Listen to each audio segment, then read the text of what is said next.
Sabda Pandita Ratu.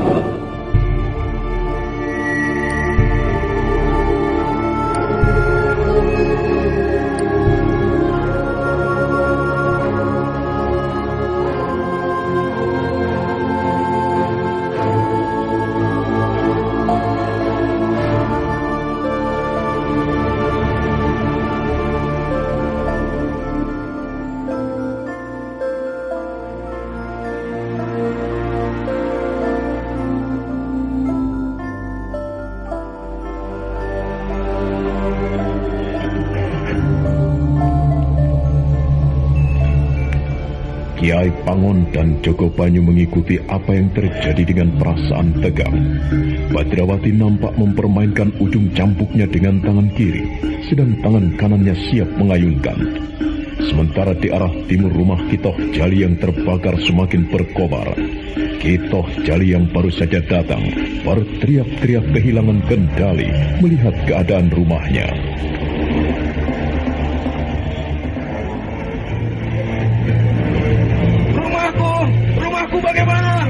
Rumahku bagaimana ini? Rumahku terbakar. Rumahku.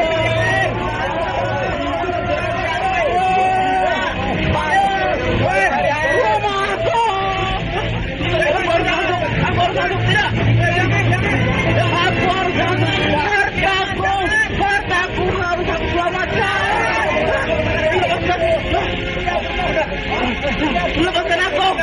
Lepaskan aku! Kataku harus diselamatkan! Bagaimana bukan yang belum terbakar itu?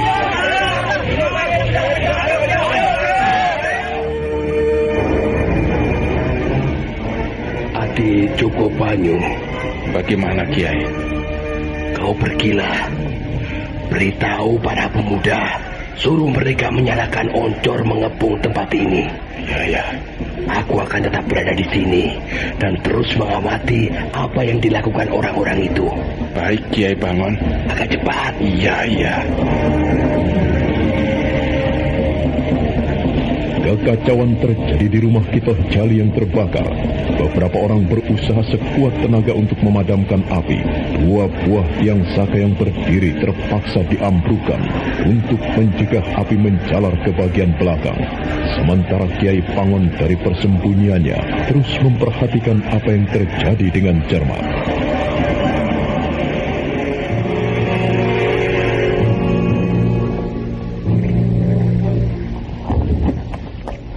Paman, aku tidak sependapat dengan Paman.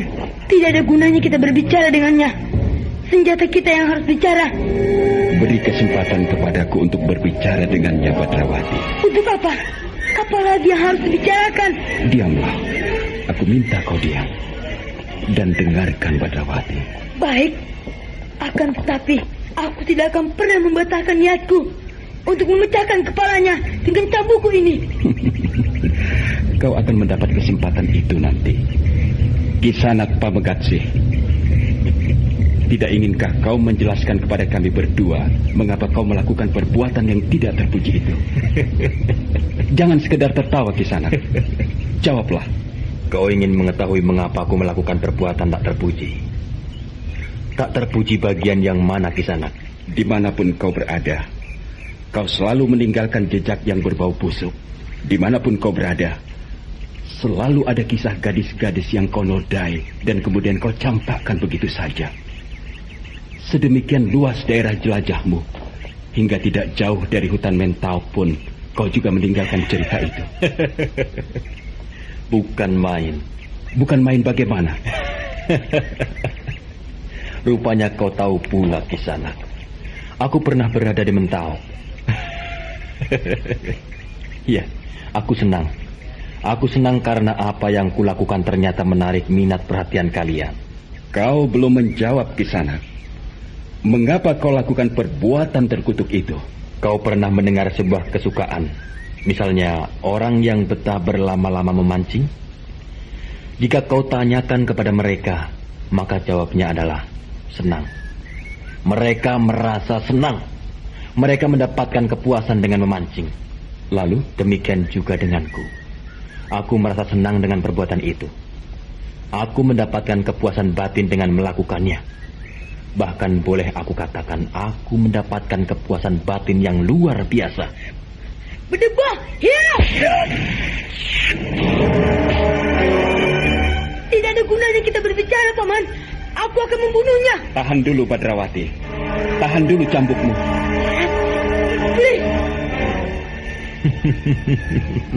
Keponakanmu itu luar biasa sekali. Ia masih anak-anak. Akan tetapi telah dihinggapi kekuatan luar biasa dari Rajah di telapak tangannya. Kau juga memilikinya, bukan? Iya, aku memiliki pula Rajah itu. Tetapi mengapa perbuatanmu seperti itu? Jika kau mengetahui makna yang tersimpan di dalam Rajah Kalacakra itu, maka mestinya kau tidak akan melakukannya. Aku adalah aku. Apa maksudmu? Aku bukan kau. Aku bukan orang lain. Orang yang terlahir kembar sekalipun tidak mempunyai watak atau sifat yang persis sama. Apalagi soal pendapat dan perilaku. Maksudku, apa yang aku lakukan itu adalah urusanku, bukan urusan orang lain. Oh, kau tentu tidak suka jika aku mengganggu urusanmu, bukan? Aku ingin menyarankan, sebaiknya jangan lakukan hal itu. Jangan ganggu apapun yang aku lakukan, karena aku percaya kau pun juga tidak senang jika kau diganggu. Aneh sekali. Kau tidak mau diganggu oleh orang lain.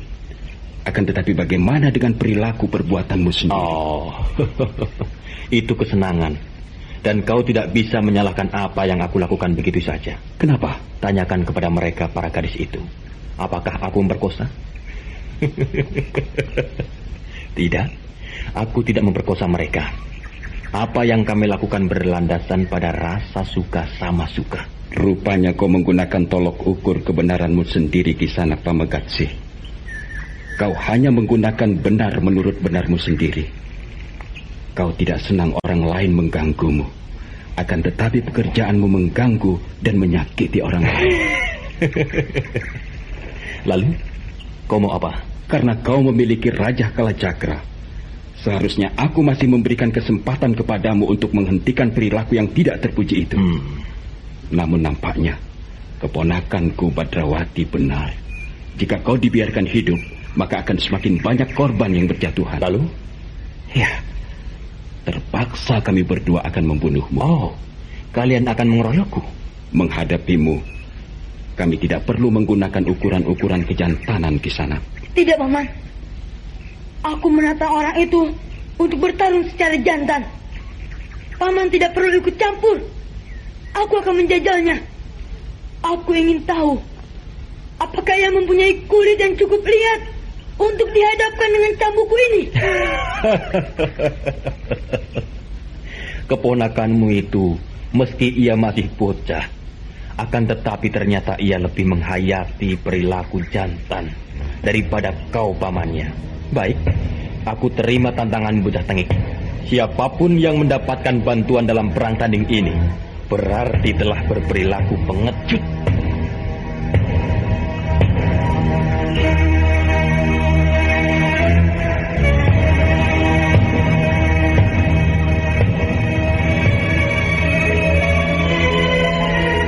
Di dalam hati, sebenarnya Lare Angon tidak sependapat dengan apa yang dikehendaki oleh Badrawati.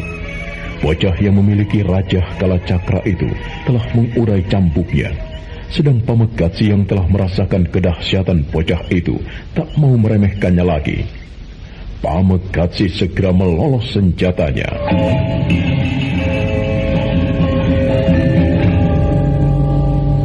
Baru kali ini aku mengalami keadaan seperti ini. Baru di padukuan ini ada hambatan yang menghadang kegemaranku. Nampaknya aku tak boleh menganggap remeh. Karena kedua orang ini justru memiliki raja sama dengan yang berada di telapak tangan kananku. Menghadapi bocah ini, yang aku harapkan hanyalah keadaan seimbang. Yang terjadi bahkan mungkin perkelahian yang berlarut-larut. Mungkin semalam penuh, bahkan sampai besok. Aku tak perlu melakukan itu. Karena jika yang seorang yang nampaknya juga memiliki Rajah Kalacakra ikut mengeroyokku, aku benar-benar akan mengalami kesulitan. Aku bisa memilih melarikan diri meninggalkan mereka. Namun sebelumnya, ya bolehlah. Aku akan menjajalnya. Aku ingin tahu apa yang bisa diperbuat. Jangan sampai kau mengira aku berbuat curang. Cabut senjatamu. Terima kasih. Kau telah mengingatkan aku. Aku memang harus menggunakan senjataku. Aku tidak sanggup kalau harus berhadapan dengan cambukmu yang luar biasa itu.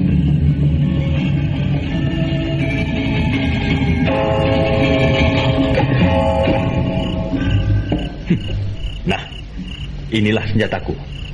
Hanya sebuah trisula.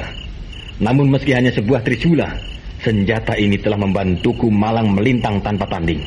Kau merasa telah malang melintang tanpa tanding karena tidak ada lawan yang sepadan. Namun kali ini, jangan kau berharap berlebihan pada senjata itu. Hiya! Oh, bukan main. Tenaga yang kau pergunakan benar-benar luar biasa, bocah kecil. Tanah yang terhantam ayunan cambukmu sampai terbelah. Sebuah peringatan yang tidak boleh aku anggap remeh. Karena jika sampai kepalaku yang kena, tentu akan morat-marit isinya. Atas nama mereka yang telah kau lukai perasaannya, atas nama para gadis yang menjadi korban kebiadabanmu, aku akan membunuhmu. Yeay!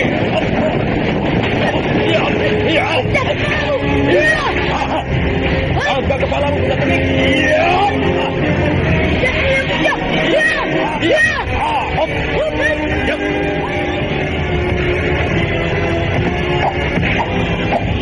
Pertarungan antara Badrawati dan Pamekatsi itu kemudian berlangsung dengan dahsyat. Badrawati yang dilanda kemarahan tiada terkira melecut-lecutkan cambuknya, menimbulkan suara ledakan-ledakan yang menggemuruh laksana petir yang susul menyusul. Namun lawannya adalah Pamekatsi yang juga memiliki Raja Kalah Cakra.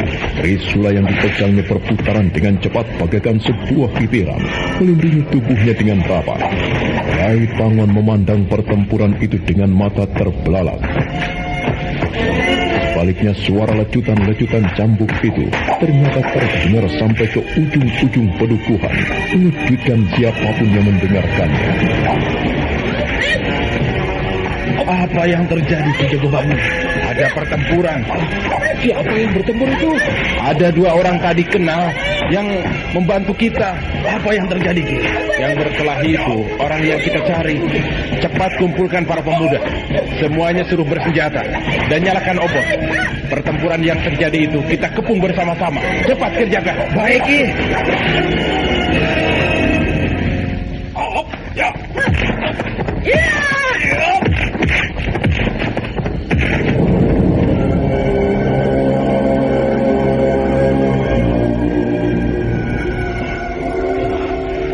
Gila. Kaki bocah itu berhasil nyelonong menggedor dadaku. Apa rasanya? Ia masih bocah, tetapi sungguh sepak terjangnya sangat berbahaya. Cambuknya itu yang ternyata sangat menimbulkan kesulitan. Senjata itu sangat lentur dan bahkan bisa melucutku dari arah belakang. Demi setan naras, sudah cukup aku bermain-main. Sebaiknya aku segera meninggalkannya. Jika yang seorang itu ikut menerjunkan diri mengeroyokku, aku benar-benar akan celaka.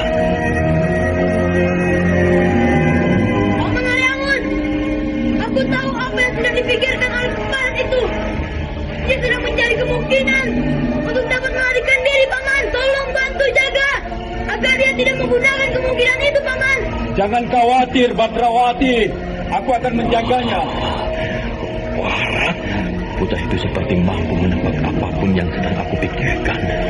Ayo rambut putih, pusatkan perhatianmu dalam perang tanding ini. Kau boleh malang melintang mengumbar kegemaranmu.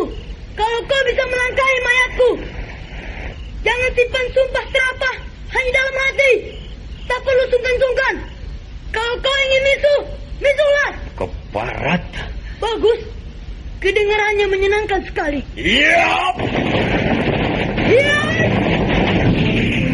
Badrawati benar-benar tidak merasa sungkan untuk menggenjot kekuatannya sampai ke puncak. Hal itu membuat Pamekatsi kewalahan. Apalagi jangkauan cambuk itu ternyata jauh lebih panjang daripada trisula yang dipegangnya. Sementara beberapa orang pemuda bersenjata dan memegang obor telah melaksanakan perintah Kiai Pangon mengepung pertempuran itu dengan rapat.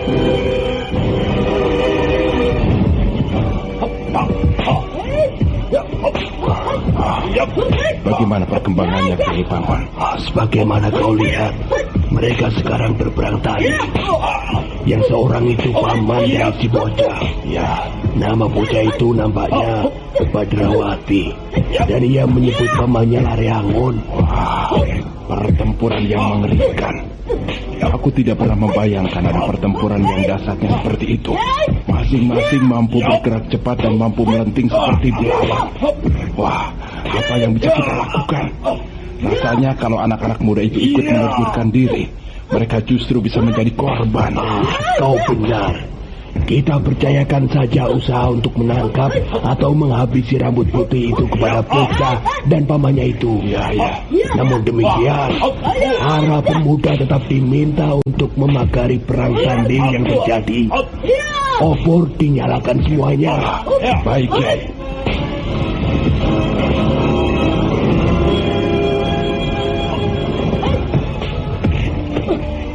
Wah, bukan main.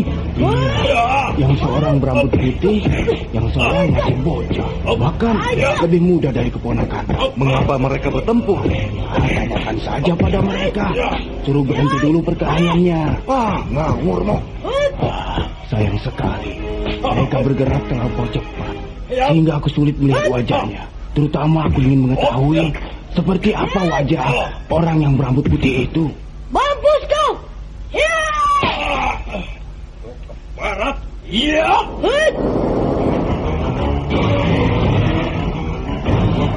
Pertarungan yang terjadi telah merambah semakin meningkat, menjelajahi wilayah tingkat ilmu yang semakin tinggi. Ayunan cambuk Badrawati yang menyentuh tubuh Pamegatsi menyebabkan rambut putih itu harus menyeringai. Namun sebaliknya, sentuhan dari trisula yang mampu menggapai tubuh Badrawati menyebabkan bocah itu juga harus merasakan sakit.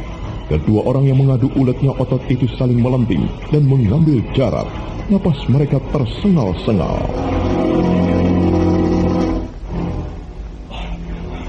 Demit, bocah ini benar-benar membuatku kesulitan. Cambuknya, terutama cambuknya yang sangat menyulitkan aku. Aku berusaha menangkap ujung cambuk itu dan merampasnya, namun tak pernah berhasil. Aku harus meninggalkan tempat ini. Lebih baik aku menghindarinya. Suatu saat, aku pasti bisa menemukan bocah ini untuk menyelesaikan perhitungan. Paman Laryangun, belajarlah menebak apa yang berada di dalam benaknya. Bantu menjaganya. Jangan sampai ia melarikan diri. Barat, Hop, iya. Iya. Barat, kau ikut mengeroyokku. Tidak, Kisanak Pamegatsi. Aku tidak bermaksud mengeroyok. Aku hanya berusaha mencegah kau melarikan diri dari tempat ini. Gila, aku bunuh kau. Iya. Iya. Iya. Aku pecahkan kepalamu. Iya. Iblis. Kalau kau menyadari, kaulah sebenarnya yang iblis itu, Kisanak Pamegatsi. Pengecut. Paman, dia milikku. Paman jangan mengambil alih pertarungan ini. Ayo Pamegatsi, kita lanjutkan perkelahian kita. Dan buang pikiran untuk mencoba melarikan diri dari tempat ini. Kalau kau bisa membunuhku, maka kau boleh malang melintang sesukamu. Sebaliknya, jangan salahkan aku kalau kau yang justru akan terbunuh di sini. Iblis. Kaulah iblis. Bunuh dia. Bunuh dia. Bunuh dia. Ya, bunuh dia. Bunuh iblis itu.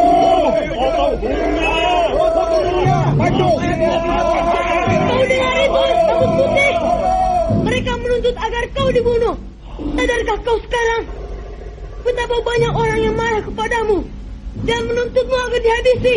Ada yang menuntut agar burungmu yang ganas ditangkap seperti ujung cambuk, lalu memotongnya hingga pangkalnya. Mengapa mereka tak lakukan? Kau sendiri takut? Barat, aku tak pernah takut menghadapi orang biadab sepertimu. Mana dia?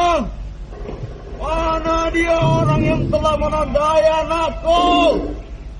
dan membakar rumahku itu. Mana dia? Aku harus bunuh dia. Jangan aku jangan. Berbahaya sekali. Jangan Ki. Iya, Aki. Iya kau orang yang barat itu. Jangan kita Gali, jangan. Berbahaya kita. Jangan Ki. Lepaskan aku. Lepaskan aku. Sabar Ki. Aku bisa memanfaatkan keadaan ini. Aku akan membuat kekacauan dan kemudian segera memanfaatkan untuk melarikan diri. Lepaskan aku. Jangan Ki. Lepaskan aku. Orang itu harus kubunuh. Jangan. Ya. Ya. Mau lari kemana kau? Hei keparat. Ya.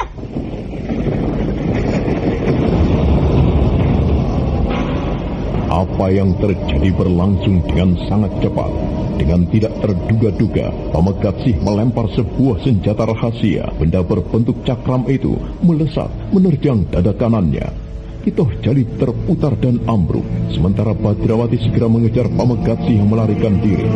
Are Angon juga ingin mengejarnya, tetapi perhatiannya lebih tertuju kepada Kitoh Jali. Dia segera memeriksanya.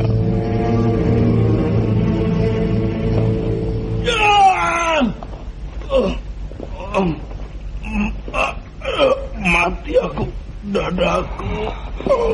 Sebuah senjata rahasia berbentuk cakram menantap di dada kiri Kitoh Jali. Tentu telah melumpuhkan tulang iganya.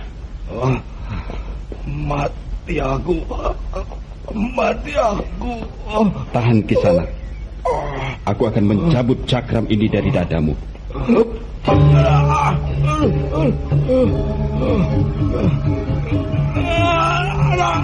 Aku membutuhkan kain untuk mengikat luka ini. Ikat kepala. Ini, gunakan ikat kepalaku.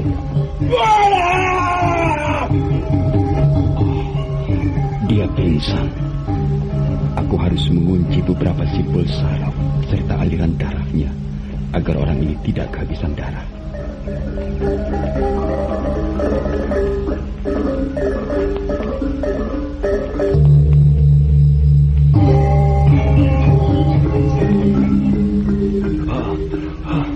Bagaimana keadaannya anak muda? Luka orang ini cukup parah, Paman. Menurutku ia membutuhkan perawatan yang sebaik-baiknya dan secermatnya. Lukanya telah mematahkan sebuah tulang iga. Dan aku sudah meletakkan kembali pada tempat yang seharusnya, Paman. Terima kasih. Iya, silakan orang ini dibawa dengan menggunakan tanduk. Nanti jika urusanku dengan pemetik kembang itu selesai, Iya. aku akan kembali dan mencoba untuk mengobatinya. Iya. Namaku Pangon anak muda. Kau boleh menyebutku Paman Pangon. Namamu Lareangon bukan? Benar, Paman. Aku atas nama seluruh penduduk padukuhan kerajaan ini, atau juga atas nama seluruh penduduk Pademangan Puring, dan juga para korban yang lain yang minta tolong padamu. Karena kau dan keponakanmu yang luar biasa itu yang nampaknya bisa menghadapi sepak terjang rambut putih itu. Tolong bunuh dia. Hentikan sepak terjang perbuatannya. Doakan semoga kami berdua mampu, Paman. Iya. Orang itu terbang dia. Wah, bukan terbang. Dia meloncat. Iya, meloncat seperti terbang ya. Sudah. Kalian semua jangan bingung. Segera buat sebuah tandu. Kita gotong Kitoh Jali ini ke pendopo kerajaan.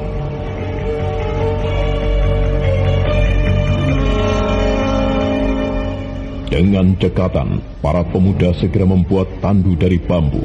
Kitoh Jali yang pingsan itu kemudian mereka gotong beramai-ramai menuju ke pendopo padukuhan kerajaan, di mana tempat itu para gadis dan orang tua berkumpul untuk menjaga jangan sampai dijamah sang pemetik kembang. Sementara itu, Badrawati dan Pamekatsih terus berkejaran.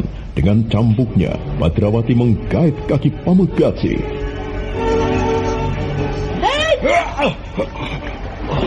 Kurang ajar. Mau lari kemana kau? Tunggu. Apa? Kau mau mengatakan apa? Kita berdamai saja. Kita tidak perlu berkelahi. Wah, seenak itu. Kita jangan berkelahi. Kita tak perlu bertarung. Kita sama-sama memiliki Raja Kalacakra. Kita tak perlu melakukan hal itu. Aku berjanji. Apa janjimu? Aku tidak akan mengganggu para gadis Kademangan ini. Aku akan meninggalkan tempat ini. Kau pikir aku akan menyetujui gagasanmu itu? Bodoh sekali kalau aku bisa kau tipu, Paman Gatsi. Meski kau memiliki Raja Kalacakra, aku tak peduli. Tak ada yang mengatakan sesama pemilik Raja Kalacakra untuk tidak saling membunuh. Ayo, angkat kembali trisulamu. Hadapi aku lagi. Leh, dengarlah. Apa? Kau salah mengatakan sesama pemilik Raja Kalacakra boleh saling membunuh. Kau keliru.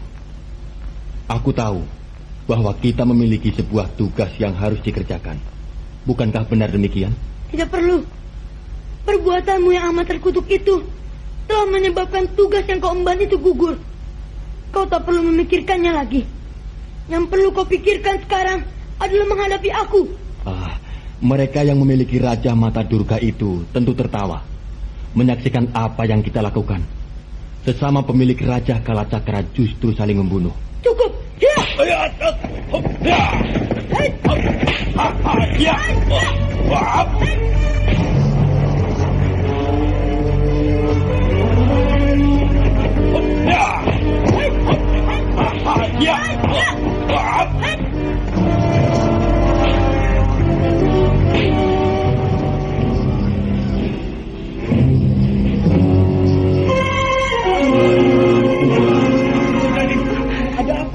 Gotong itu. Ayah. Ali, mengapa? Kenapa dengan gitu? Siapa yang lakukan? Ayah. Tenang. Biarlah Kiai Pangon nanti menjelaskan pada kalian. Ayo beri tempat. Beri tempat untuk berbaring. Ayo.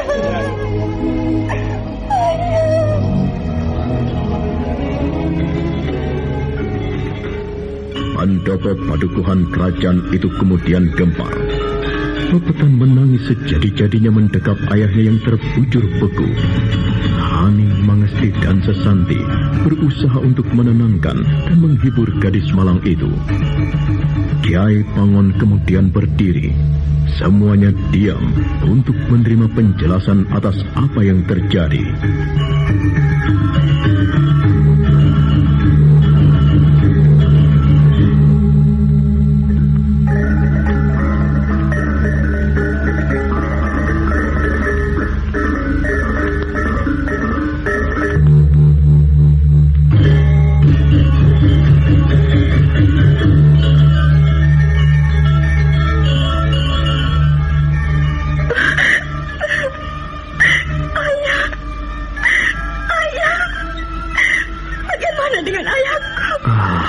Tenanglah, Pepetan. Berdoalah. Semoga ayahmu tidak apa-apa. Ayah. Diamlah, Pepetan. Jangan menangis. Ayahku. Ayahmu masih hidup. Berdoalah. Jangan menangis.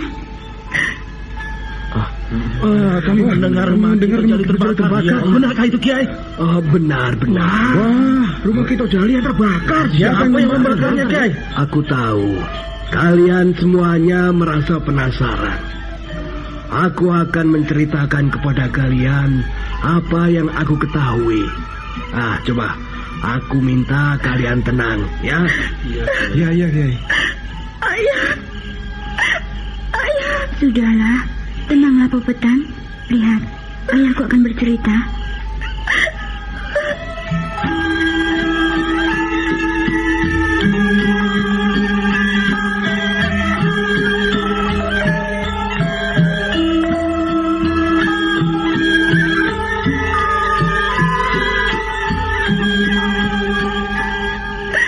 Dugaanku selama ini ternyata benar. Pemetik kembang itu mempunyai rambut putih. Ia masih muda, seusia kira-kira 25 tahun. Mungkin lebih sedikit. Setelah kita melakukan gerakan untuk menghadapinya, yaitu dengan mengumpulkan semua gadis di tempat ini, juga di tempat Ki Calung, dan di tempat yang lain, dengan penjagaan yang ketat oleh para pemuda. Pemetik kembang itu menjadi jengkel dan marah. Seperti kalian ketahui, anak Ki Demang, Nirayunglah yang kemudian justru menjadi korbannya. Pemetik kembang itu marah dan ia kemudian membakar rumah Ki Tojali. Kurang ajar orang itu. Aku ingin sekali mencungkil matanya. Parah. Lalu bagaimana Kiai Pangon? Pemetik kembang itu membakar rumah Ki Tojali memang ada maksudnya, supaya kita terpancing dan kemudian cerai-berai. Ya, tentu saja jika kita semuanya sampai bercerai-berai, maka dengan mudahnya pemetik kembang itu melakukan rencananya. Mungkin dengan kasar akan mengambil gadis-gadis kita. Nah, para pemuda saat ini sedang berusaha untuk memadamkan rumah itu. Yang terbakar kelihatannya hanya pendopo, sedang bagian belakang bisa diselamatkan, yaitu dengan merubuhkan bangunan penghubung. Sementara itu, rupanya ada pihak lain yang berkepentingan dengan rambut putih. Entah siapa dia. Yang jelas mereka seorang lelaki dan seorang bocah yang mungkin memburu dan terus membayangi pemetik kembang itu. Nah, kalian mendengar suara cambuk yang meledak-ledak? Ya, kami mendengar. Nah, itu suara cambuk milik si bocah yang bertarung dengan pemetik kembang. Mereka berkelahi dengan menggunakan ilmu kanuragan yang kita sulit untuk mengikutinya. Nah, untunglah ada bocah dan pamannya itu. Karena nampaknya di hadapan pemetik kembang itu, kita ini bukan apa-apa. Lalu apa yang terjadi pada Ki Tojali? Hadi Tojali sangat marah karena rumahnya dibakar. Juga karena anak gadisnya telah dijamah oleh lelaki itu. Ia kehilangan akal. Para pemuda sebenarnya mencegah niatnya. Namun, ia seperti orang kesurupan.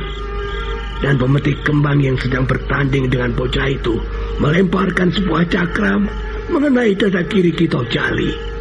Nah, ini cakramnya aku bawa. Wah, aku tak menyangka. Iya, aku juga tidak mengira keadaan bisa segawat ini. Lalu bagaimana dengan bocah dan pamannya itu, Kiai Pangon? Ya, bagaimana itu? Pamekat setan pemetik kembang itu melarikan diri. Akan tetapi bocah itu mengejarnya. Nah, marilah kita berdoa. Semoga paman dan keponakan yang menolong kita itu berhasil membekuk lehernya.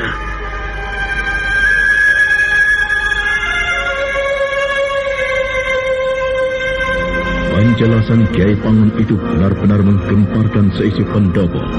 Para gadis ketakutan. Mereka saling berhimpitan dengan sesama temannya. Pepetan tak mampu lagi menahan tangisnya. Manakala memandang ke arah timur, kobaran api menjilat membakar rumahnya. Sesanti mendekap tubuh sahabatnya itu. Sementara itu,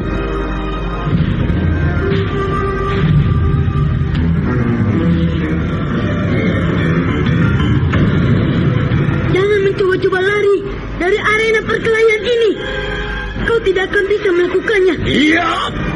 Aku terima. Ya.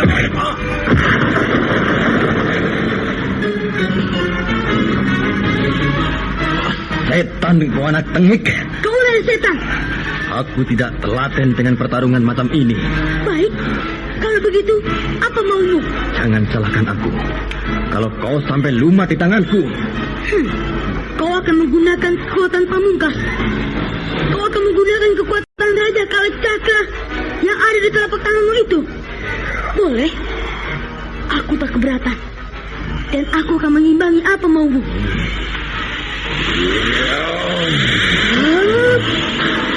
Pamegatsi yang telah direpotkan oleh ulah Badrawati itu benar-benar menjadi tidak telaten lagi. Pamegatsi menyimpan trisula ke pinggangnya dan kemudian mengambil jarak.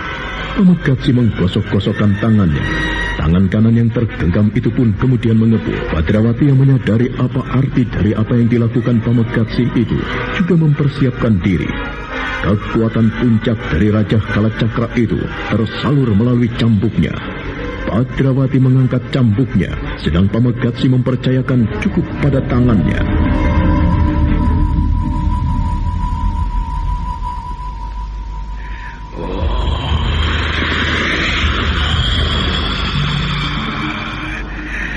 Kau benar-benar membuatku jengkel. Sama. Kau juga membuatku marah. Perbuatanmu membuat siapapun marah. Bukan hanya aku yang marah. Akan tetapi, semua orang marah kepadamu. Sadarilah itu. Jangan salahkan aku jika kau mati di tanganku. Jangan sesali apapun. Jika sebaliknya, jika kau mati di tanganku, aku akan membawa mayatmu ke hadapan orang-orang yang pernah kau lukai itu. Setiap orang akan meludaimu. Aku bangunkan kekuatan puncak yang tersimpan dalam Raja Kalacakra. Aku percaya sepenuhnya pada Yang Batara Agung yang memberikan pengayuman kepadaku.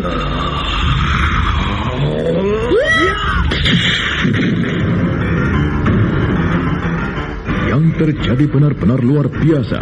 Badrawati si bocah aneh itu mempercayakan kekuatan pamungkasnya dengan menyalurkannya pada cambuknya yang meledak.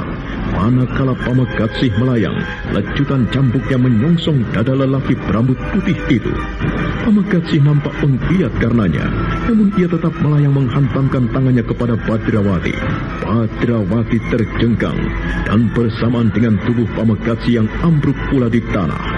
Keduanya kemudian tidak bergerak. Aku terlambat rupanya.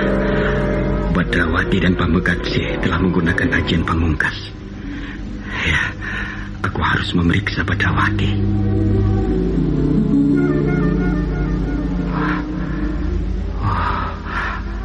Badrawati terluka agak gawat. Nafasnya menjadi kacau tidak karuan. Bisa semakin gawat keadaan bocah ini kalau tidak segera aku tolong. Ya, aku ingin melihat bagaimana keadaan orang itu. Apakah dia lebih baik dari Badrawati atau justru sebaliknya? Oh, keadaan orang ini justru lebih parah dari Badrawati. Aku tidak mendengar detak jantungnya. Dadanya menyisakan sebuah bekas garis biru. Cambuk Badrawati tentu dengan dahsyat sekali telah mengguncang isi dadanya. Sayang sekali. Salah seorang dari pemilik Raja Kalacakra harus mati oleh pemilik Raja Kalacakra yang lain. Dengan demikian, kekuatan untuk menghadapi pemilik Raja Mata Durga itu berkurang. Aku akan menolongmu, Badrawati.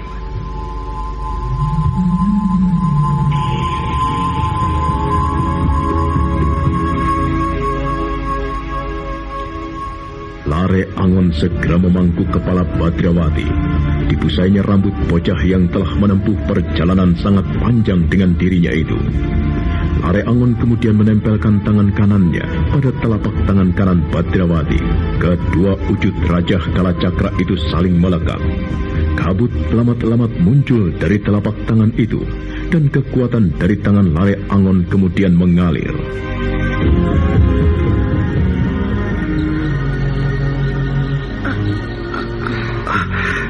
Kau sudah sadar, Badrawati? Paman. Kau masih muda. Jangan mati, Badrawati. Bagaimana dengan musuhku? Kau telah meretakkan dadanya, mengaduk isinya. Orang itu mati, Badrawati. Mati? Iya.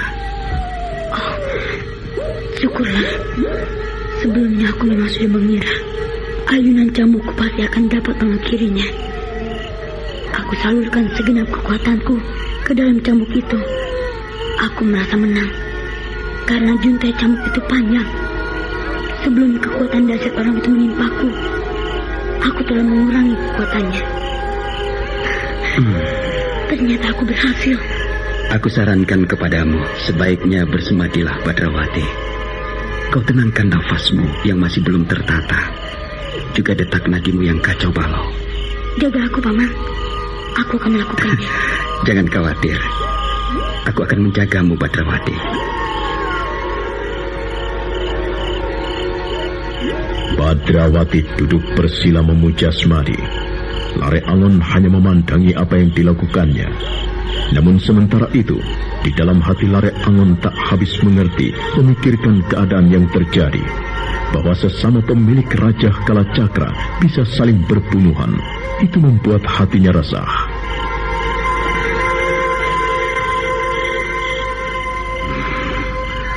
Pemuja Batari Durga dengan gumpalan dendamnya lahir kembali ke dunia ini dengan tujuan menghancurkan Candi Swambara Budura.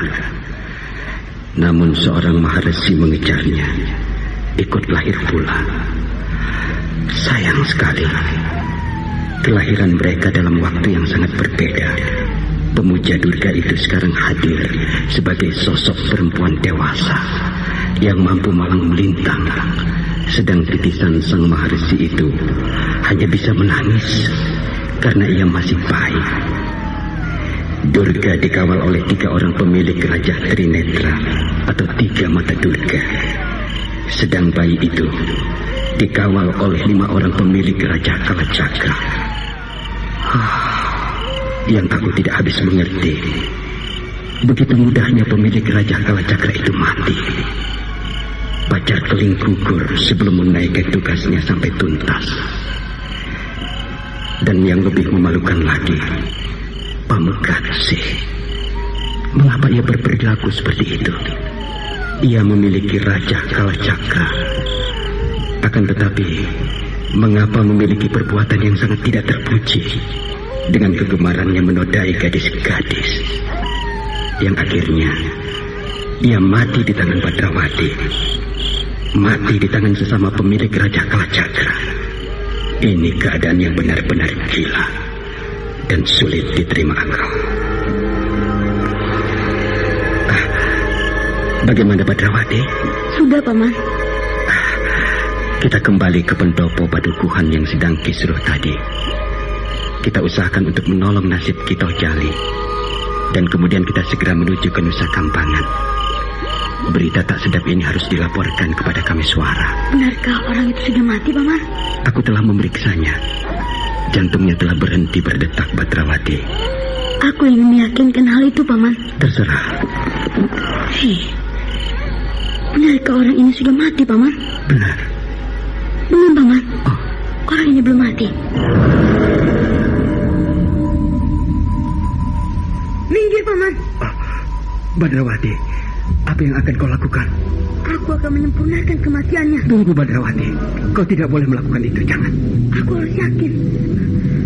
Aku harus yakin bahwa orang itu benar-benar sudah mati, Paman. Kau tidak boleh melakukannya, Badrawati.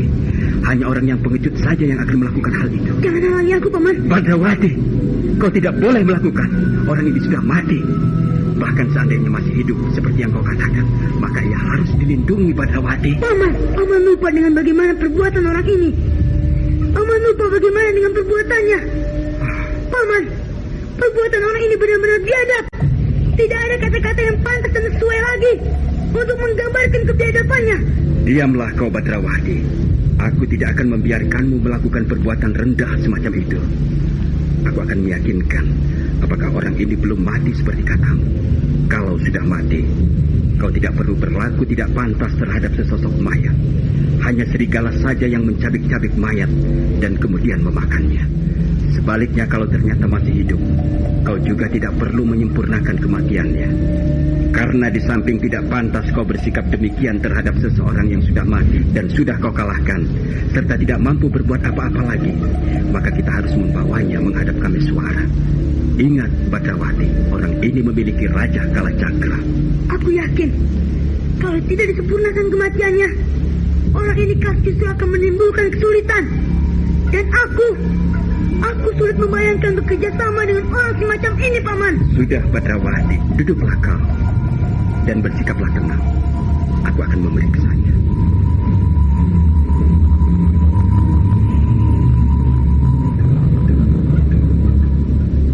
Akhirnya Badrawati memenuhi keinginan Lare Angon. Dengan hati bergelombang, ia mencoba menenangkan dirinya.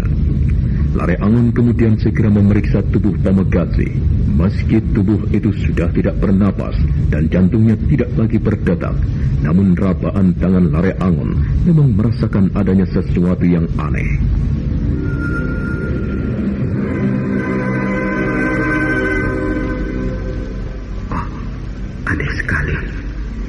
Meskipun tidak bernafas lagi dan jantungnya tidak berdetak, namun tubuh ini tidak bisa dianggap sudah mati. Tubuhnya hangat. Bagaimana? Kau benar, Badrawati. Benar bagaimana? Orang ini memang sudah tidak bernafas. Detak jantungnya juga tidak teraba. Namun belum bisa dikatakan mati. Kebetulan kalau begitu. Paman masih mengharapkan orang itu bergabung dengan kita, bahu-membahu melawan titisan Durga itu. Wawasanmu sempit sekali, Badrawati. Sempit bagaimana? Kau melihat orang ini hanya sebatas perbuatannya yang tidak terpuji. Akan tetapi kau tidak melihat bahwa orang ini memiliki Raja Kalacakra. Aku tidak bisa berpikir semacam itu. Yang aku lihat, orang ini telah merugikan orang banyak. Yang dilakukannya adalah jenis pekerjaan yang benar-benar tidak masuk akal. Aku mengerti, Badrawati. Tetapi cobalah kau berpikir, mengapa di antara pemilik Raja Mata Durga itu justru terdapat bibimu, yang juga bersikap tidak sesuai dengan sifat rajanya. Mestinya karena bibimu memiliki Raja Mata Durga atau Trinetra, maka ibumu menjadi kaki tangan Durga para Bandari. Namun kenyataannya, ibu Parameswara itu dengan sadar dan sekuat tenaga melawan pengaruh kekuatan jahat yang mengeram di dalam tubuhnya. Paman memberikan contoh yang justru meyakinkan kepadaku bahwa orang itu harus dibunuh. Ia memiliki Raja Kalacakra, namun perbuatannya malah memuakkan. Itu sebabnya lebih baik dia ditupaskan saja. Jangan. Kita akan membawa orang ini menghadap Kameswara. Pamanmu yang akan menentukan apa yang harus dilakukan. Baik, terserah Paman Are Angon. Namun jika di kemudian hari ternyata orang ini malah menyulitkan kita, maka jangan menyalahkan Badrawati. Jangan khawatir. Aku yang akan bertanggung jawab, Badrawati. Sekarang, apa yang akan Paman lakukan? Kita bawa orang ini ke pendopo padukuhan di mana orang-orang tadi berkumpul. Kita mencari kuda. Kita akan membelinya dari penduduk itu. Dengan kuda kita bawa orang ini ke Nusa Kambangan. Bagus. Aku senang jika Paman membawa orang ini menemui orang-orang itu. Aku berharap para penduduk yang marah akan melakukan seperti yang aku hendaki. Jika mereka melakukan hal itu, kita harus mencegahnya, Badrawati.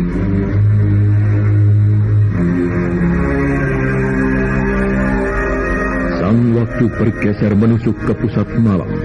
Orang-orang yang berkumpul di pendopo padukuhan Puring geger ketika dari kegelapan malam muncul dua orang lelaki. Yang seorang memanggul tubuh yang terkulai dan berambut putih. Yang seorang lagi masih bocah dan berjalan agak lemas. Semua mata memandang dengan tegang dan mulut terbungkam. Dan dengan setengah berlari, Kiai Pangon menyongsong kedatangan mereka.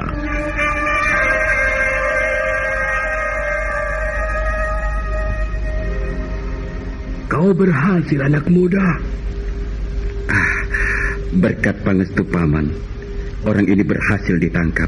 Tapi bukan aku yang melakukannya, Paman, tetapi keponakanku ini. Wah, bukan main. Dan sebagaimana yang aku janjikan, Ya. aku akan mencoba membantu mengobati Kitoh Jali. Bagaimana keadaannya, Paman? Keadaan Kitoh Jali agak mencemaskan, anak muda. Ia pingsan dan belum juga siuman. Bagaimana dengan dia? Apakah mati? Orang berambut putih ini telah dapat kami kuasai, Paman. Kami akan membawanya ke Nusa Kambangan. Mungkin Paman bisa membantu kami. Kami membutuhkan 3 ekor kuda. Mungkin ada di antara para penduduk yang memiliki. Aku bermaksud membelinya, Paman. Orang itu akan dibawa ke Nusa Kambangan? Iya, Paman. Apakah bisa dijamin ia tidak akan melakukan perbuatan gilanya lagi? Iya, akan kami usahakan, Paman. Anak muda, mengapa tidak kalian bunuh saja dia? Ada sebuah alasan yang menyebabkan kami tidak bisa membunuhnya. Namun bahwa ia telah melakukan perbuatan yang tidak terpuji dan harus mendapatkan hukuman, itu tentu, Paman. Baiklah, anak muda. Aku akan memberikan penjelasan kepada orang-orang itu. Semoga mereka bisa mengerti. Sementara kalau kau bermaksud menolong Kitoh Jali, mari anak muda, ia ada di dalam. Baik, Paman. Badrawati, aku percaya pikiranmu telah mengendap. Jaga dia. Pendopo itu menjadi hening. tak seorang pun yang berbicara. Badrawati berjalan lunglai menuju ke sudut pendopo dan kemudian duduk bersandar diam. Badrawati memejamkan mata seperti orang tidur. Sementara di ruang dalam, Lare Angon mencoba membantu merawat dan mengobati dada Kitoh Jali yang terluka. Kiai Pangan masih menemaninya.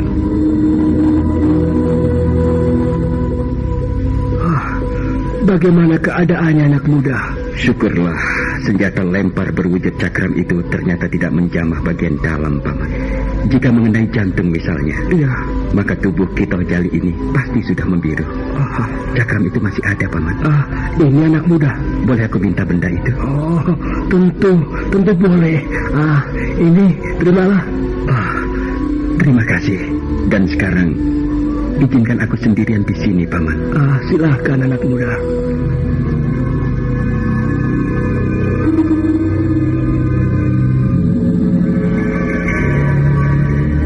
Bagaimana, Kiai? Pemuda itu sedang berusaha menolong Kitoh Jali dan tidak mau diganggu. Sudah matikah orang berambut putih itu? Belum. Anak muda bernama Lare Angon itu mengatakan akan membawanya ke Nusa Kambangan. Akan tetapi, aku melihat tubuhnya tak lagi bernapas, Kiai. Aku tadi memperhatikan agak dari dekat. Mati? Iya. Aku kira orang itu hanya pingsan saja, Joko Banyu. Jika pemuda itu bermaksud membawanya ke Nusa Kambangan, entah untuk apa. Tentu ia masih hidup. Jika sudah mati, tentu akan dikubur di sini. Iya. Anak muda itu membutuhkan 3 ekor kuda. Siapa saja di antara kita yang memiliki kuda? Aku sendiri punya seekor. Untuk dipinjam atau bagaimana? Pemuda itu mengatakan kepadaku bermaksud membelinya. Aku tidak keberatan kuda dibeli. Tapi yang lain aku tidak tahu, Kiai. Cobalah. Kau hubungi yang lain, ya. Kita harus membantu pemuda itu sebagai ucapan terima kasih kita pada apa yang telah dilakukannya. Nah, jika tidak ada pemuda dan keponakannya itu, maka bencana yang sangat mengerikan akan melanda kita. Ya. Aku mengerti, Kiai.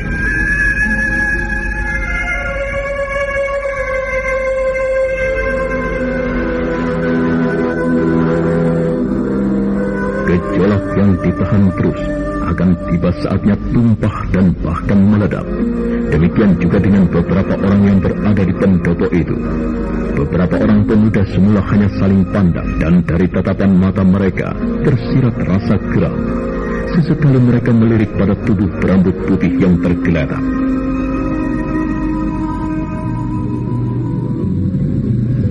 Sudah matikah orang itu? Nampaknya hanya pingsan. Perbuatan orang itu benar-benar keterlaluan. Aku ingin sekali memendamkan ujung tombakku ini ke dadanya. Iya, rasanya aku tidak bisa menerima ulahnya menodai pepetan. Kau tahu bukan? Selama ini aku diam-diam menyenangi pepetan. Dan enak saja kembang yang selama ini aku kagumi itu dipetiknya. Jadi bagaimana? Aku dengar orang itu masih hidup. Dia hanya pingsan. Kita tebas saja lehernya. Iya, aku sependapat. Kita rampungi saja nyawanya. Aku akan membenamkan tombakku ini sebagai balasan atas perbuatannya membakar rumah Kitoh Jali, atas perbuatannya melukai Kitoh Jali dan menodai anak gadisnya, juga atas perbuatannya menodai Nirayung anak Ki Demang. Kita lakukan. Ayo. Mau apa kau ini? Kalian berdua mau apa? Aku akan membunuhnya, Ki Demang. Membunuh siapa? Membunuh keparat yang telah menodai pepetan itu. Dosa orang itu keterlaluan, Kei Pangon. Kami para pemuda di sini tidak bisa mengampuninya. Ia telah menodai anak Kitoh Jali dengan kejam melukai bapaknya dan membakar rumahnya. Kemudian ia juga menodai anak Ki Demang. Yang aku dengar, di mana-mana tempat ia selalu mengumbar perbuatan tidak terpujinya itu. Di mana-mana tempat ia menodai banyak gadis-gadis untuk memuasi nafsu keparatnya. Orang itu harus dibunuh. Kalian berdua tidak berhak melakukan hal itu. Itu menurut Kiai Pangon. Saudara-saudara semuanya, apakah orang itu kita biarkan begitu saja? Kita maafkan apa yang telah diperbuatnya? Bunuh saja. Bunuh orang itu.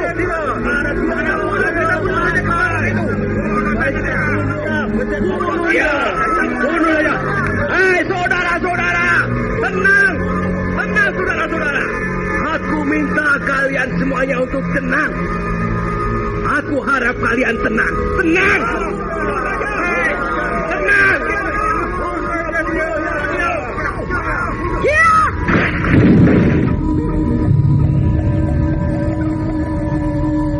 Aku mengantuk sekali. Aku ingin tidur. Dan kalian semuanya enak saja berteriak-teriak membuat gaduh. Siapa yang berani membunuh orang berambut putih itu dengan cara pengecut, maka ia akan berhadapan dengan cambukku. Dengar kalian semuanya. Hanya aku kelak yang berhak membunuh orang ini.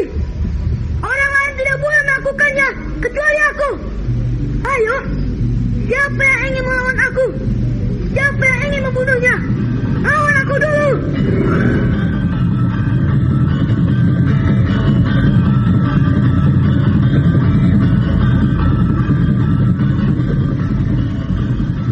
Badrawati yang terbangun dari tidur sekejap itu nampak merah matanya. Kantuk dan kejengkelan menyebabkan bocah itu tak mampu berpikir selaras. Beberapa orang pemuda yang semula mengangkat senjata bermaksud merancap tubuh Pamegatsih itu pun kemudian melangkah mundur. Badrawati kembali duduk bersandar diam. Lare Angon yang dikejutkan oleh lecutan cambuk yang menggelegar bergegas keluar.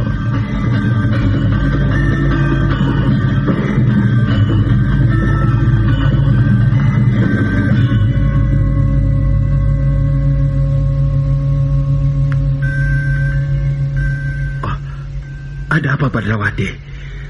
Apa yang telah kau lakukan, Badrawati? Tidak ada apa-apa, Paman. Banyak sekali nyamuk yang mengganggu tidurku. Aku mengejutkan nyamuk itu dengan cambukku. Aku mengantuk sekali. Badrawati, ada apa sebenarnya denganmu? Tidak ada apa-apa. Silakan Paman Lare Angon melanjutkan kembali pekerjaan Paman. Aku akan mencoba untuk tidur, walaupun baru sejenak. Rasa-rasanya apa yang kau lakukan bukan kebiasaanmu, Badrawati. Aku mengantuk sekali, Paman. Aku akan tidur. Anak muda, jangan salahkan keponakanmu itu. Ia tidak bersalah. Ya, justru kamilah yang tidak tahu diri. Kitoh Jali telah siuman, Paman. Lalu? Berhubung Pamegatsih telah dapat ditangkap, rasa-rasanya tidak ada yang perlu ditakutkan lagi.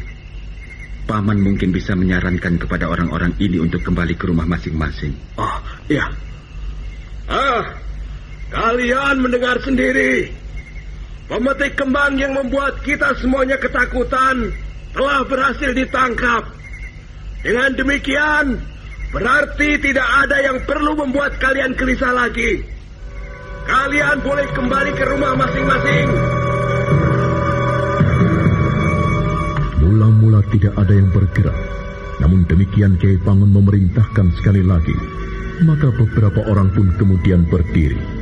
Mangesti dan Sesanti mengusulkan kepada ayahnya agar Kitoh Jali dan Pepetan dibawa pulang ke rumahnya, berhubung rumah Kitoh Jali yang terbakar. Manakala Lare Angon dan Badrawati meninggalkan pendopo itu pula dengan membawa tubuh Pamegatsih, maka yang tinggal di pendopo itu hanya beberapa orang. Mereka sibuk mengagumi apa yang dilakukan Badrawati. Bekas ayunan cambuk itu telah membelah tanah hingga merekah.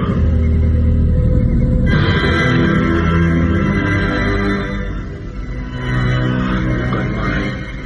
Bocah itu benar-benar luar biasa. Ia masih anak-anak, tetapi bekas cambuknya mampu mengeduk tanah sedemikian dalamnya. Iya, jika aku yang melakukannya, aku membutuhkan waktu cukup lama untuk mencangkulnya. Untung bukan kepalaku yang dihantamnya. Tetapi, tenaga apa yang digunakan bocah itu? Jika tenaga lumrah, tentu tidak akan bisa seperti ini. Itu menunjukkan kebodohanmu. Bocah itu menguasai ilmu kanuragan. Ilmu kanuragan? Iya, ilmu kanuragan. Apakah aku juga bisa menguasai ilmu semacam itu? Siapapun bisa mempelajari ilmu kanuragan. Kalau sudah mumpuni, maka hanya dengan kekuatan yang mengalir dari pandangan mata saja, sebuah pohon bisa dibuat terjungkal. Iya, aku ingin sekali menguasai ilmu itu. Untuk apa? Akan kau pergunakan berkelahi dengan siapa? Aku tidak untuk berkelahi. Lihat saja, jika saja aku menguasai ilmu itu, maka aku akan bisa membajak sawahku tanpa harus menggunakan tenaga kerbau. Tanah yang aku cambuki akan teraduk seperti ini. Bagaimana kalau cambuk itu mengenai kakimu sendiri, ya? Mengenai kakiku? Sudahlah, sudah. Kita boleh saja mengagumi ilmu bocah itu. Namun cukuplah hanya sampai pada kata mengagumi saja. Jangan bermimpi untuk dapat menirukan apa yang diperbuatnya. Aku mau pulang.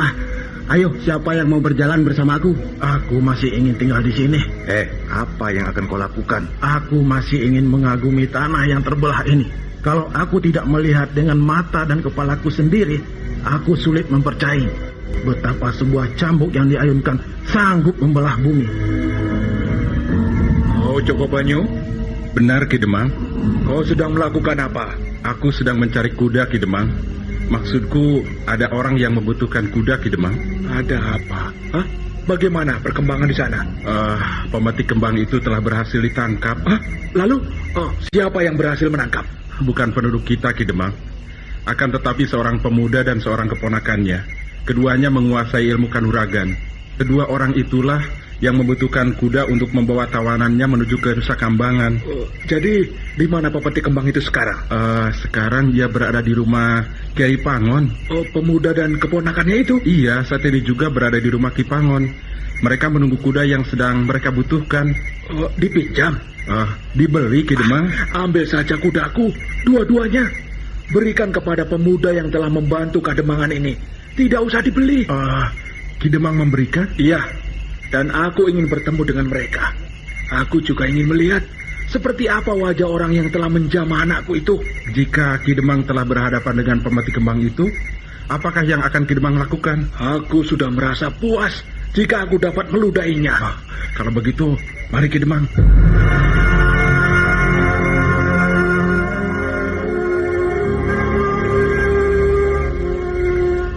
Dalam pada itu, di rumah Kiai Pangon terasa hening. Di dalam sebuah bilik, Pepetan menunggui ayahnya menahan sakit dan pingsan kembali. Lare Angon sibuk melayani Kiai Pangon, Ki Kumbang, dan Ki Taur Pawasan berbicara. Meski samar, Lare Angon menceritakan apa sebenarnya yang terjadi. Badrawati hanya duduk-duduk di sebuah dengklek di halaman. Hati bocah itu masih tetap gelisah, seolah ada sesuatu yang mencemaskan hatinya.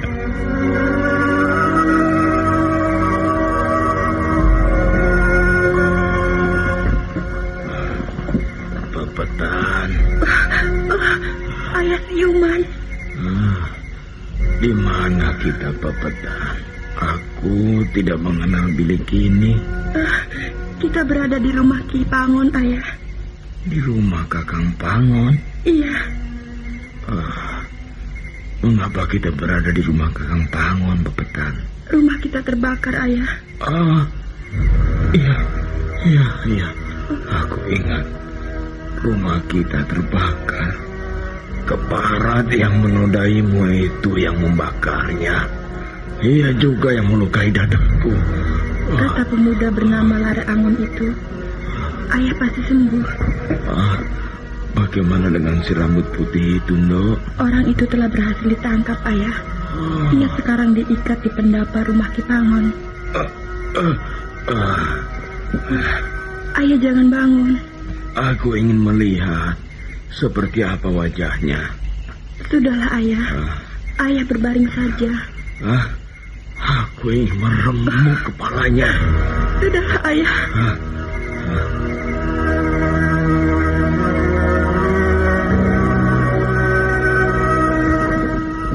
Kau mengantuk, Mbak Mansi? Sejujurnya pun tidak, Susanti. Ada apa? Ibu sedang sibuk di dapur mempersiapkan makan malam. Apakah ibu meminta kepada kita untuk membantu? Tidak, Kang Mbok. Akan tetapi lebih baik kalau kita membantu. Hatiku tidak tenang, Susanti. Sama. Aku juga merasa begitu. Dari kemarin hingga sekarang rasanya gelisah terus. Orang itu sudah tertangkap. Akan tetapi rasanya bagaimana? Di dalam benakku sudah terlanjur melekat rasa cemas dan takut, Kang Bo. Kau tahu siapa lelaki yang luar biasa itu, Sesanti? Yang bocah atau pamannya? Yang berhasil menangkap pemetik kembang itu, bocah itu, bukan pamannya. Akan tetapi pamannya juga luar biasa, Sesanti. Yang aku dengar, ayah tadi menyebut namanya Lari Angon. Dan bocah itu Badrawati. Yang bocah itu, walau masih bocah akan tetapi berangasan. Aku malah senang dengan sifat bocah itu, jujur dan tidak bertele-tele. Kalau ketela dan pisang goreng minyak lentik ini sudah matang, aku akan menyuguhkan. Biar aku saja. Kang Mbok jatuh hati ya pada yang bernama Lari Angon itu. Aku lebih tua darimu. Iya, aku mengerti.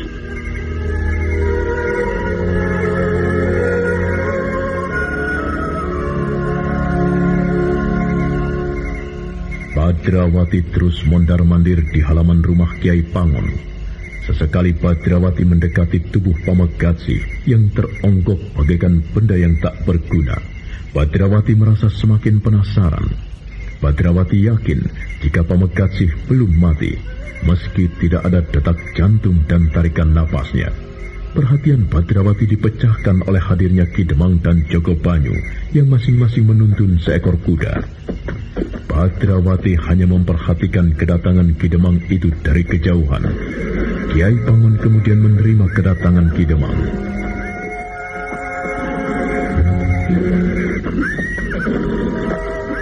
Oh, ternyata Ki Demang yang datang.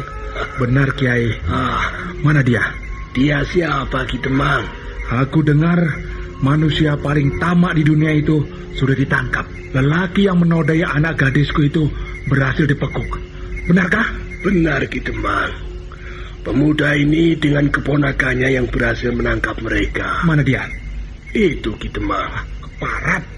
Ki Demang, apa yang akan kau lakukan? Aku ingin menginjakkan kakiku di kepalanya serta meludahinya. Hanya itu yang akan aku lakukan. Apakah ada yang merasa keberatan?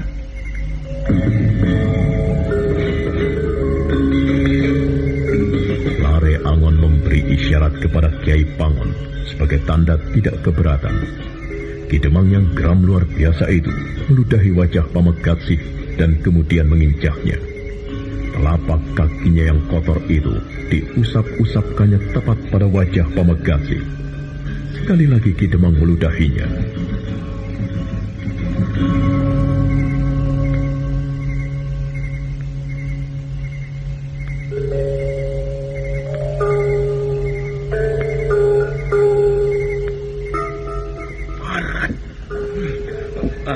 Ki Demang, sudahlah. Mari Ki Demang, aku persilahkan untuk ikut bergabung berbicara dengan kami di dalam. Monggo Ki Demang, monggo.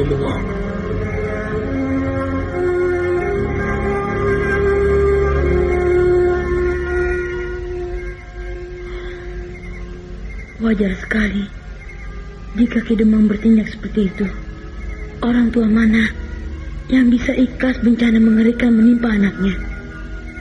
Jika seorang saja yang marah menumpahkannya dengan menginjak dan mengusap-usapkan kotoran yang ada di kakinya, maka seandainya semua orang yang marah melakukan hal serupa, wajah Pamegatsi itu benar-benar kelomo karena banjir ludah. Ada apa, Bibi? Sekedar makanan sederhana untuk menghangatkan suasana yang terasa artis dan dingin ini. Hanya ketela goreng dan pisang. Wah, terima kasih, Bibi. Aku setuju sekali. Setuju dengan makanan ini? Iya, apalagi jika ada wedang jahe hangat dan gula kelapa atau gula aren. Udara yang dingin seperti ini memang hanya bisa dikalahkan oleh makanan dan minuman hangat. Jangan khawatir, Adi. Aku akan menyediakan untukmu.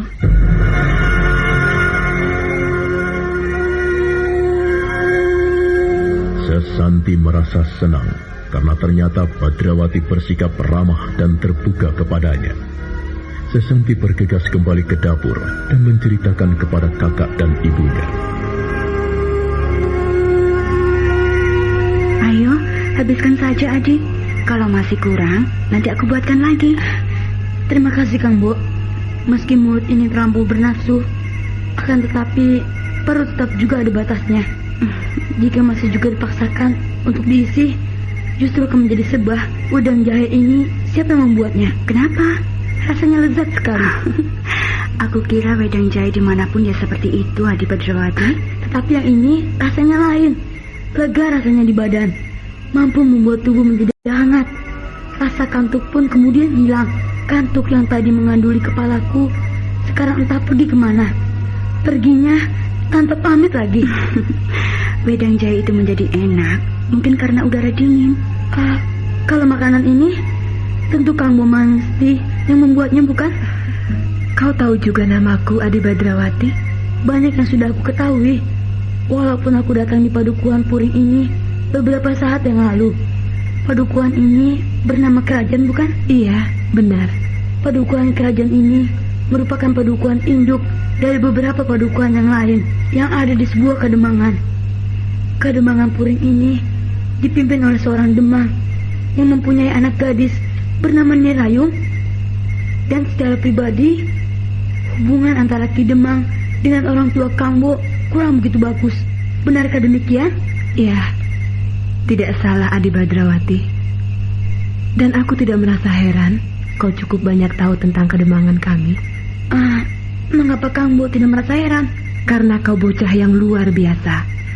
Suara cambukmu tadi sempat membuat jantungku goyah dan nyaris lepas dari ikatan otot-ototnya. Terima kasih. Pujian Kang Bo menunjukkan hatiku. Namun demikian, meski aku cukup banyak mengetahui keadaan padukuhan ini, ada satu hal yang aku tak tahu atau tak bisa menebak mencari jawabnya. Tentang apa, Adi? Misalnya, mengapa Ki Demang itu tidak begitu menyukai Kiai Pangon? Apakah ada sesuatu? Kau sangat berkeinginan mengetahui jawabnya? Rasa penasaran itu baru terpuasi kalau sudah didapat jawabannya. Rasa-rasanya, sedari aku masih anak-anak, hubungan ayah dan Ki Demang memang tidak begitu baik. Bukankah demikian, Sesanti? Benar, Kang Bo. Sayang sekali, Adi Badrawati, kami tidak tahu.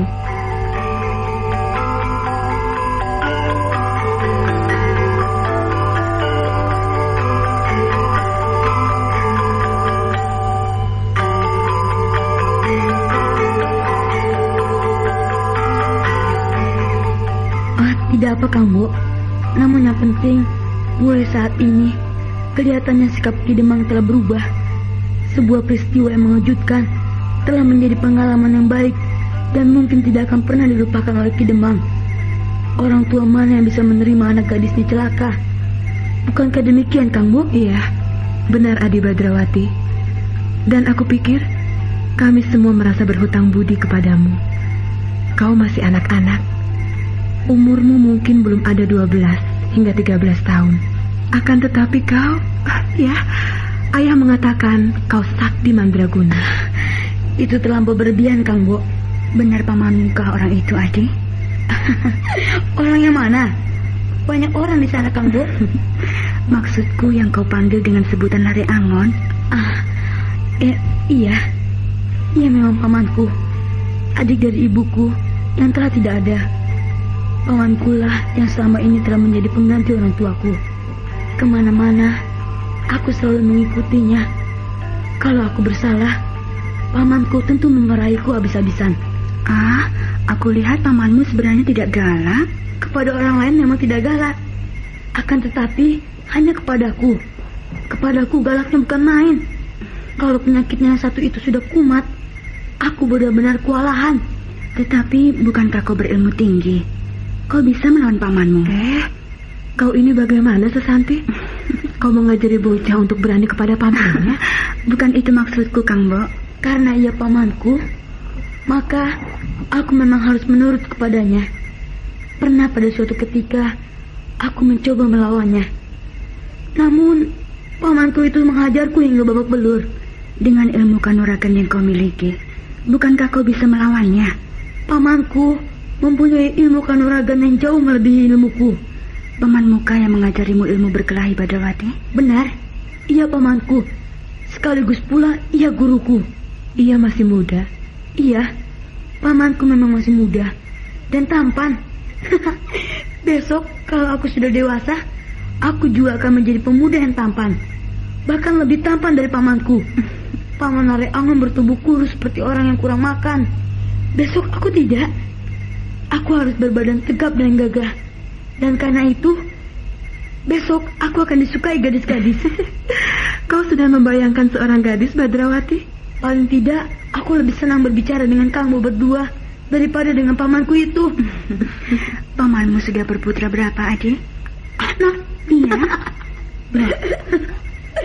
Pamanku belum beristri. Ia tak mempunyai anak. Menilik umurnya, pamanmu itu sudah waktunya beristri. Mengapa ia masih menyendiri? Hatinya terluka. Terluka bagaimana, Adi? Dulu, pamanku itu sudah menjalin hubungan senang, menyenangi dengan seorang janda. Seorang janda? Benar, Bibi. Seorang janda yang cantik dan beranak satu. Seandainya saja Paman Nare Angon itu benar-benar menjadi suaminya, maka paman tak perlu bersusah payah. Paman langsung mempunyai seorang anak. Lalu apa yang menyebabkan hubungan mereka gagal? Karena Paman Nare Angon memergoki janda kekasihnya itu menjalin hubungan dengan orang lain. Pamanku terpukul. Perasaannya retak. Apa nama perasaan retak? Karena hal semacam itu, Kang Bu. Patah hati? Iya, pamanku hatinya pernah patah. Kasihan. Benar. Sebenarnya pamanku itu memang orang yang paling malang di dunia ini. Kasihan memang. Rasa-rasanya tidak ada orang yang bernasib lebih malang dari Paman Nare Angon. Seharusnya ia melupakan peristiwa itu dan kemudian berpikir untuk memulai kembali. Kegagalan tak harus menyebabkan seseorang menjadi putus asa. Bukankah demikian, Badrawati? Itu sebuah nasihat yang sangat berharga, Kang Bo. Aku akan menyampaikan nasihat itu kepada pamanku, Kang Bo. Akan tetapi akan lebih baik lagi kalau Kang Bo sendiri yang menyampaikan kepadanya. Siapa tahu bagaimana? Siapa tahu pamanku akan tertegun berlama-lama saat memandang Kang Bo. Kau ini, adik.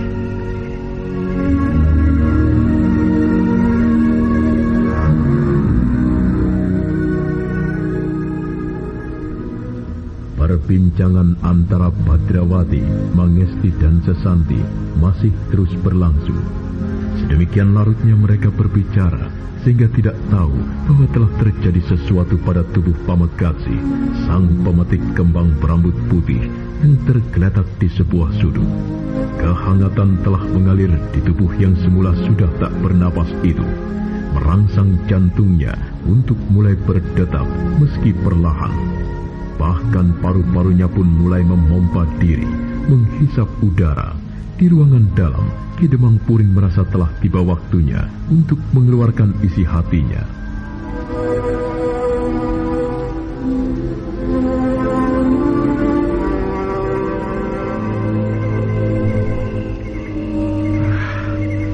Kiai, sebenarnya lah apa yang terjadi malam ini telah membuka mataku.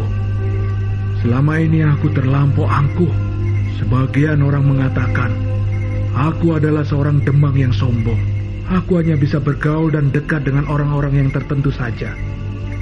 Rakyat Kademangan ini, terutama mereka yang hidupnya serba kekurangan, mengatakan aku adalah seorang Demang yang tidak begitu memperhatikan nasib mereka. Selama ini, aku merasa acuh terhadap tuduhan dan gugatan itu. Sebagai seorang Demang, aku terlampau larut dalam urusan pribadiku sendiri. Aku sibuk dengan tanah bengkok dan kelangenan. Aku tak begitu memperhatikan kewajiban yang harus aku lakukan sebagai seorang Demang. Apa yang menimpa anakku membuatku yang selama ini seperti tidur kemudian terbangun. Membuat mataku yang selama ini terpejam kemudian melek. Naifnya, nasib yang sangat buruk menimpa anak gadisku Nirayung. Kepada anak gadisku sendiri, aku tidak mampu memberikan pengayoman. Apalagi kepada segenap rakyatku di Kademangan Puring ini. Saat ini aku merasa betapa tingginya kedudukanku sebagai seorang Demang. Namun kemudian mataku terbuka bahwa sebagai Demang aku tidak banyak melakukan apa-apa. Oleh karena itu, Kiai, aku ingin menyerahkan jabatanku ini kepada Kiai Pangon.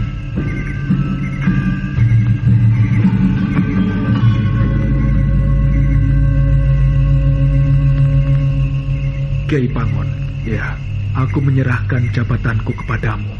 Aku berharap kau bersedia menerimanya. Ki Demang, bagaimana, Kiai?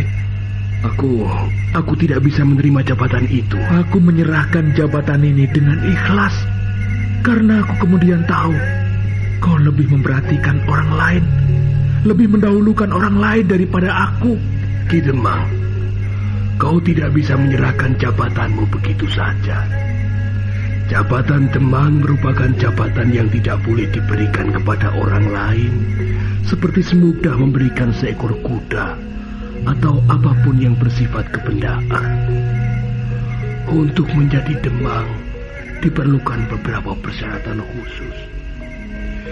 Di beberapa tempat di pesisir Jawa, jabatan Demang bahkan dipangku secara turun-temurun.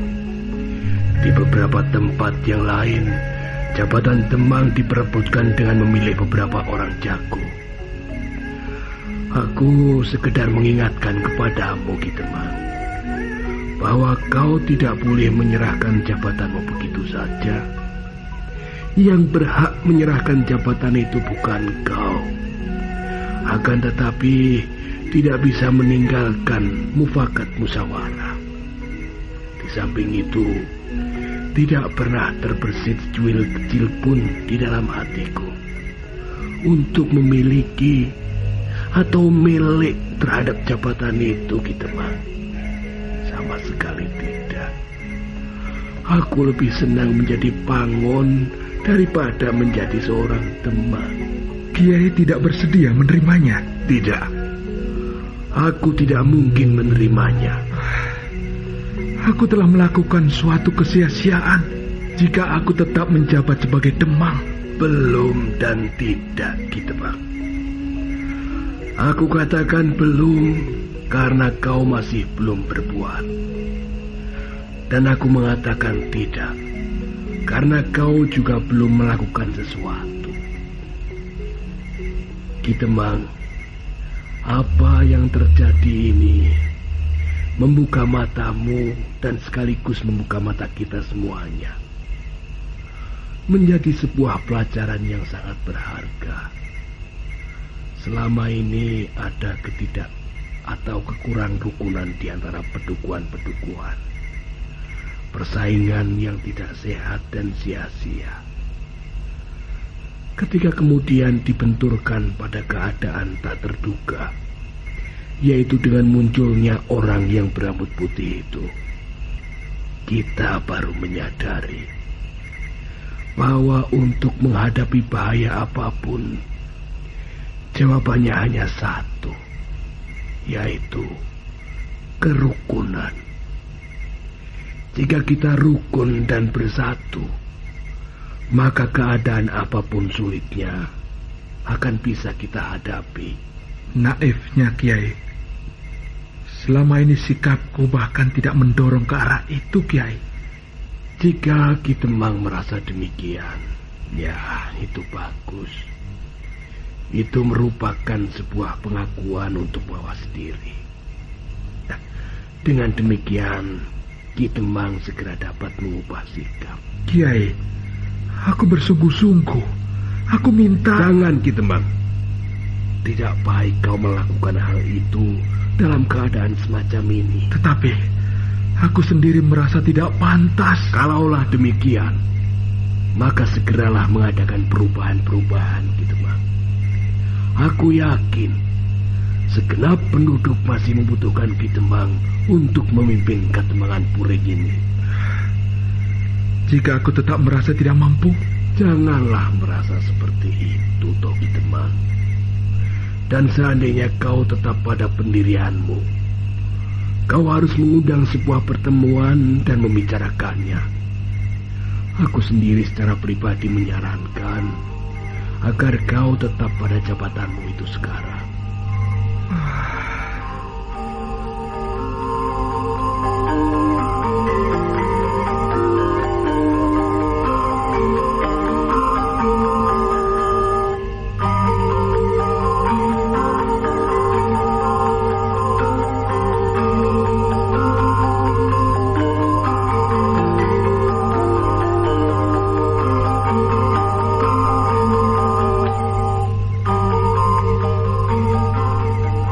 Sebagaimana Badrawati dan Mangesti serta Sesanti yang sibuk membicarakan berbagai hal, maka demikian juga dengan Lare Angon yang berada di ruangan dalam. Lare Angon ikut memberikan wawasan dan pendapatnya, sehingga tak tahu bahwa sesuatu telah terjadi pada Pamekazi. Tubuh yang semula tak bergerak itu mulai menunjukkan tanda-tanda kembalinya kehidupan. Dadanya mulai mengombak perlahan. Kekuatan yang berasal dari Raja Kalacakra di telapak tangan kanannya itu mengalir menyusup segenap aliran darahnya. Jantungnya pun mulai memompa diri.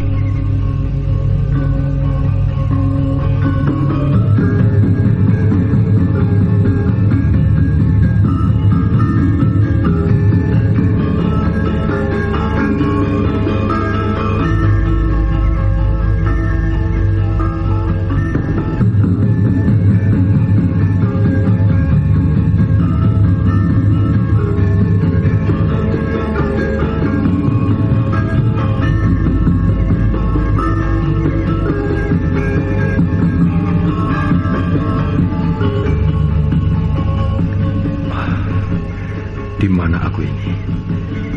Aku berada di sudut sebuah pendapa. Ada beberapa orang yang aku dengar berbicara. Akan tetapi, aku tidak melihat siapa mereka. Kaki dan tanganku terikat erat sekali. Terikat pula pada sebuah tiang.